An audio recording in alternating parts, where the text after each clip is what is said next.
Russia ట్రాప్లో America ట్రాప్లో అట్లాగా వీళ్ళు అట్లా ట్రాప్లో పడ్డ మోడీ భారతదేశ ప్రయోజనాల్ని ప్లాన్ చేసుకుంటారు. వీళ్ళు ఓ మంచి టీం ఉంటుంది ఇలా చేసుకుని చైనాతో మా గొడవ ఉంది, ఓకే అది మేము చూసుకుంటాం, నువ్వు రావద్దు, అది మా ఇద్దరు గొడవ. గాల్వన్లోయలో అమెరికా సాయం తీసుకోలేదే మనం, డోక్లాంలో అమెరికా సాయం తీసుకోలేదే మనం, లేదా మధ్యవర్తిగా అమెరికాని రమ్మల్లా మనం, ఇది గుర్తుపెట్టుకోండి. అలాగే పాకిస్తాన్తో గొడవ వచ్చినప్పుడు మధ్యవర్తిగా చైనాని కూడా మనం యాక్సెప్ట్ చేయాలి. చూసుకుందాం, నువ్వు నాకు ఫోన్ చేయి, అప్పుడు అమెరికా ఫోన్ చేశాడు వాన్స్ అని నాకు ఫోన్ చేయమని నువ్వు చెప్పేది ఇంద్ర కొట్టామని చెప్పాం. చివరికి ఆడు చేశాక ఆపాం. అది కూడా ఎప్పుడు మనకేదో వాడు ఎంత ప్రచారం చేసినా సరే ఎప్పుడు కావాలో అప్పుడు ఆపేసాం. వీళ్ళు కోరుకున్నట్టు నిరంతర ఘర్షణ కావాలి వీళ్ళకి.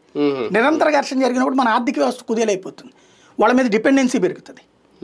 అప్పుడు చైనా లాంటి దాని మీద మనల్ని వాడచ్చు అస్త్రంగా. ఇప్పుడు ఉక్రెయిన్ రష్యా మీద వాడినట్టు, ఒకప్పుడు తాలిబాన్లను రష్యా మీద వాడినట్టు అట్లాగా వాడదామని చూశారు. ఇక్కడ ఆపుకొచ్చారు.